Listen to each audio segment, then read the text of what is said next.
Good afternoon, everybody. My name's Tim Weebush. I'm the Chief Officer Operations at Victoria State Emergency Service, and today I'm joined by Michael Efron from the Bureau. We're here to provide you with the latest information on the severe weather and flooding event here in Victoria. Whilst the risk of flash flooding is easing and the risk of riverine flooding in some parts of the state is also easing, we are still expecting to see minor to moderate flood impacts across a number of areas of the state in the coming day. So I'll get Michael to start by talking about where the weather scenario is up to. He'll take some questions and then I'll come back and talk through the specifics for each of the catchments and the impacts that we know today. Thanks, Michael. Thank you, Tim. Well, yesterday we saw heavy rain move into eastern parts of the state. We did see falls of around 70 to 80 millimetres across much of Gippsland. Late yesterday we did see a severe weather warning cancelled for eastern Victoria. So today we've got really settled weather across the state, just a slight chance of some isolated thunderstorm activity over the far northeast of the state. And as we head into Wednesday and Thursday, we're going to see those pretty settled conditions continuing with just a slight chance of some isolated showers and storms in the far east and northeast. So good news on the weather front over the next few days. But as we head into Friday and across the weekend, we're likely to see that shower and storm activity becoming a little bit more extensive over eastern and northeastern districts. So with that activity, we could see some heavier rainfall, but certainly not as much, not as extensive as what we have seen over the last few days. So certainly a settled period of weather coming up as we head into the end of the week. Happy to take any questions. What's the risk for the forecasters showing at the moment, given that the severe weather warning is cancelled? We haven't had any rain today. What can we expect with that flooding for Goulburn? Yeah, I'll let Tim answer questions just around the specific levels, but the good news is with no rainfall expected in that region over the next couple of days, we will see those levels gradually dropping as we head into the end of the week. So good news with a lack of rainfall expected in that region. Thank you. As I mentioned at the start, we are seeing an easing trend now with flash flooding, but riverine flooding is still very much an active consideration right across the northern parts and also Gippsland in Victoria.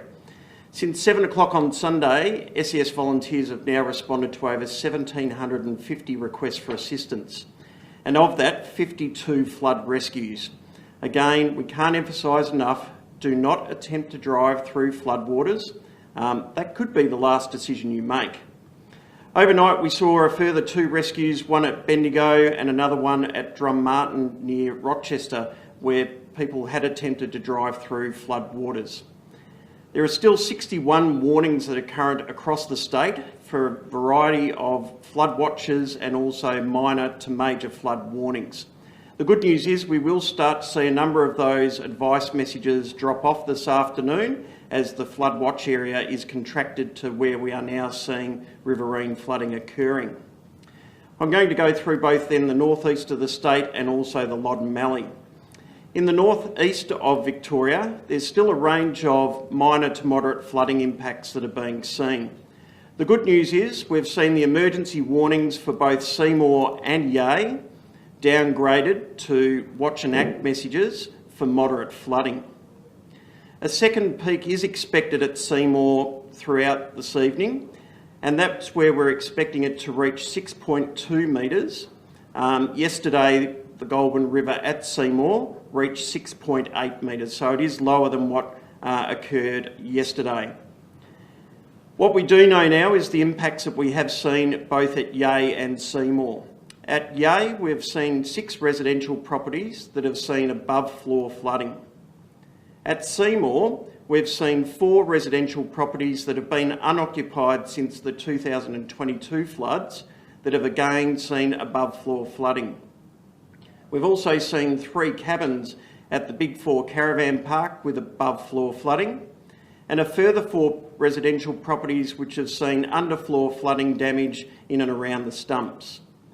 And finally at Seymour, we've also seen 7 businesses that have been impacted by above floor flooding. So in total, we've seen around about 20 properties that have been impacted by flooding in and around Seymour.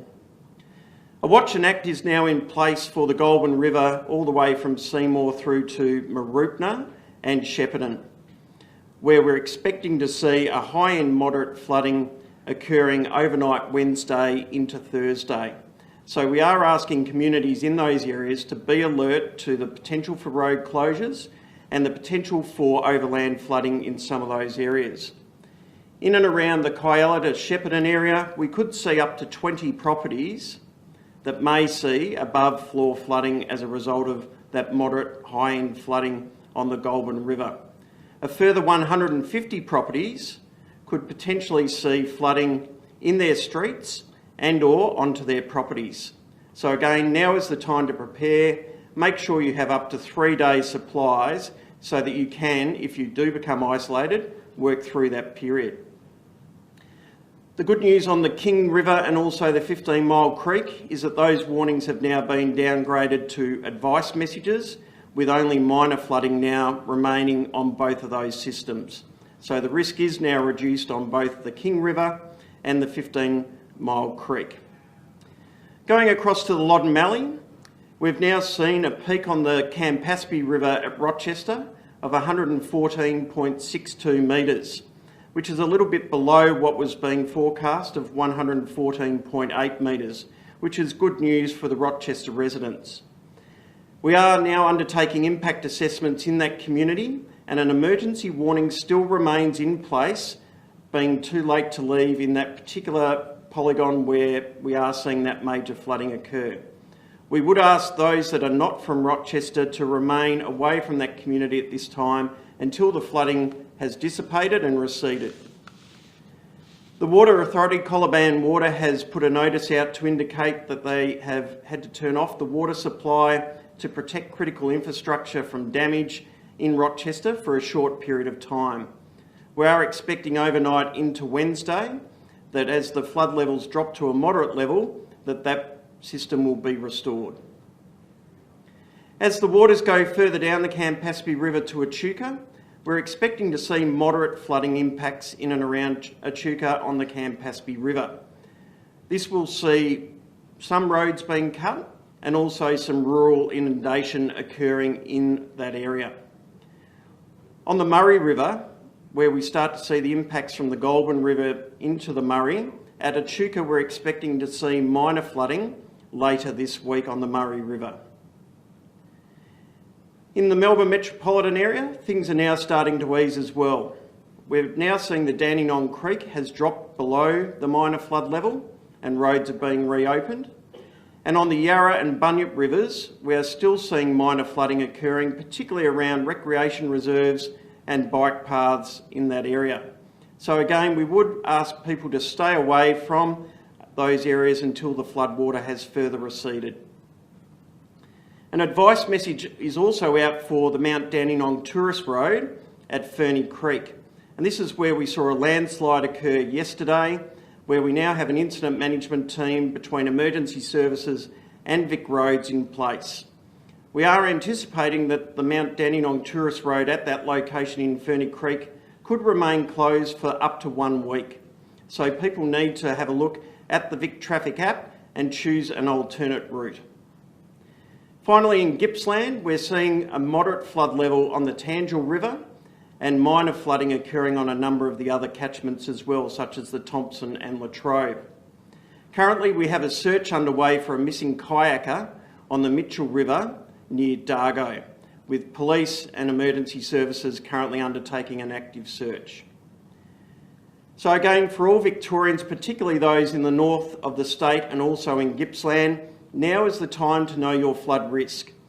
Make sure you go to the SES website at ses.vic.gov.au and download your local flood guide, which will give you the best information about what occurs at each of those minor, moderate and major flood levels for that community.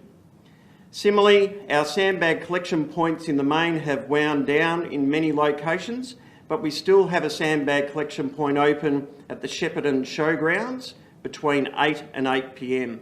for those communities around Mooroopna, Kyalla and Shepparton in particular. And finally, I can't again emphasise enough, if you do come across flash flood waters or riverine flooding across the roads, do not attempt to drive through them.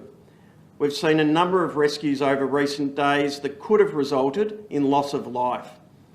We also don't want to place our emergency services at risk. So do not attempt to drive through flood waters. I'm happy to take any questions you might have. Tim, can you expand a little bit more about the missing character at Dargo and River, please? Yeah, so the missing person on the Mitchell River at Dargo was called in by somebody that had found a kayak floating down the river. It may be that the person has safely exited the river on their own, but we are undertaking a search with emergency services at this time to confirm whether we can find anybody in that location. Is that a result of flooding on that way? Yeah, so at this stage we're seeing minor flooding occurring on a number of those Gippsland River systems, but the Mitchell River at this stage is not expected to reach that level. Just on the situation at Yea, the evacuation orders have been downgraded to a watch and act, but it's still not safe for residents to return. I understand there are still residents that are cut off near the low-lying areas around the river. Can you just give some clarity around the messaging, given that it's still not safe to go to return, but there's no evacuation orders there yet? Yeah, it's a really good question. So in and around Yea, whilst the river levels have receded in some parts, we are still experiencing moderate flood levels.